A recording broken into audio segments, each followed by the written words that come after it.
બ્રહ્માએ સૃષ્ટિનું નિર્માણ કર્યું, વિષ્ણુએ કર્યું, તો બ્રહ્માને અહંકાર આવ્યો. એને વિષ્ણુને કહ્યું કે તારે શું છે, તારે તો હુતા હુતા બસ જોવાનું, સર્જન તો મારે ખરું કામ તો હું કરી રહ્યો છું. એટલે બ્રહ્મા અને વિષ્ણુનો સંવાદ એ વિવાદમાં પરિવર્તિત થાય છે. બ્રહ્માજીનું પ્રાગટ્ય થયું, બ્રહ્માએ સર્જન કર્યું, બ્રહ્મા અને વિષ્ણુનો સંવાદ થયો, વધારે સંવાદ થતી એ વિવાદમાં પરિવર્તિત થયો અને બંને જણ ઝઘડો ચરમસીમાએ પહોંચી ગયો. એટલે બધા દેવો, સૃષ્ટિના બધા દેવો ચિંતિત થયા અને ચિંતિત થઈને વિચાર્યું કે હવે શું થશે, આ તો ભીષણ યુદ્ધ થવાનું. તેથી બધા દેવો સાથે મળીને કૈલાસ પર શિવજી પાસે ગયા કે હે શિવ, આ તે સૃષ્ટિનું નિર્માણ તો કરાવ્યું, પણ હવે આ બે વચ્ચે લડાઈ થઈ ગઈ છે. બંનેનો અહંકાર માથા પર ઉપર લઈને અહંકારી થઈ ગયા છે, તો આનું કેમ કરીએ? અને એ અહંકાર ઉગાડવા માટે પરમપિતા પરમેશ્વર ભગવાન એ જ્યોતિ સ્વરૂપે પ્રચંડ તેજસ્વી, મહાતેજસ્વી જ્યોતિ બનીને એક લિંગ સ્વરૂપે એ બંનેની વચ્ચે આવી જાય છે. અને એટલું ઊંચું કે ધરતીની અંદર પણ આપણે એનો છેડો ન માપી શકીએ, આકાશની ઉપર પણ આપણે છેડો ન માપી શકીએ.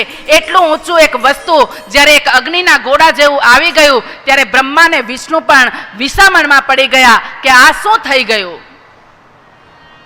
કે આ નિર્માણ કોણે કર્યું? બ્રહ્માને થયું કે આ તો મેં નિર્માણ નથી કર્યું. વિષ્ણુ કે આ તો મેં પણ નથી જોયું. તો આ છે શું?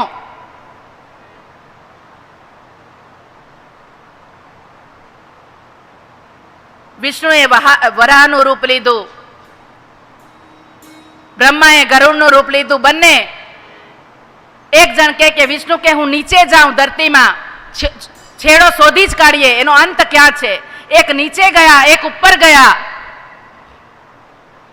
કેટલું પણ જોયા પણ એનો કોઈ અંત દેખાયો નહીં. બંને થાકીને આવ્યા અને કે કોઈ અંત નથી, કઈ ખબર જ નથી પડતી આ ક્યાંથી શરૂઆત થઈ છે અને એનો અંત ક્યાં છે. આકાશથી પાતાળ સુધી આ એક સરખું દેખાય છે. ત્યારે શિવ પ્રગટ થઈને કહે છે કે એ અહંકારી જીવ, મેં તને સૃષ્ટિનું નિર્માણ કરવાનું કામ સોંપ્યું, પણ એ સૃષ્ટિનું નિર્માણ કરવા વાળો પણ હું જ છે અને એ સૃષ્ટિનું પાલન કરવા વાળો પણ હું જ છે. અને જ્યારે તને અહંકાર આવી જાય ત્યારે તારો વિનાશ કરવા વાળો પણ હું જ છું.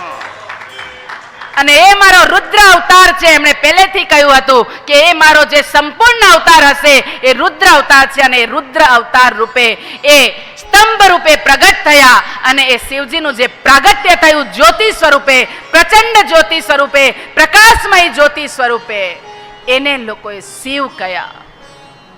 અને એ શિવ આજે પણ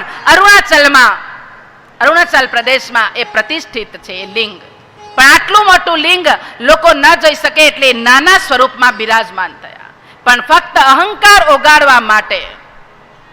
એટલે બ્રહ્મા, વિષ્ણુ, મહેશ, કે બ્રહ્મા સર્જનનું કાર્ય કરે, વિષ્ણુ સૃષ્ટિનું પાલન કરે અને રુદ્ર એ સૃષ્ટિનો વિનાશ કરી શકે. તો આપણી સાથે આપણો વિનાશ થાય છે તો એ પણ ભગવાન જ કરી રહ્યો છે. આપણે જીવાત્માથી પ્રેતાત્મા, દિવ્યાત્મા, મૃતાત્મા આ જે પણ બન્યા છે આ બધી લીલાઓ જે છે એ પરમપિતા પરમેશ્વરની જ છે. એવો વિશ્વાસ, પૂરો વિશ્વાસ પ્રભુની ઉપર રાખીશું તો આપણું જીવન ધન્ય બનશે.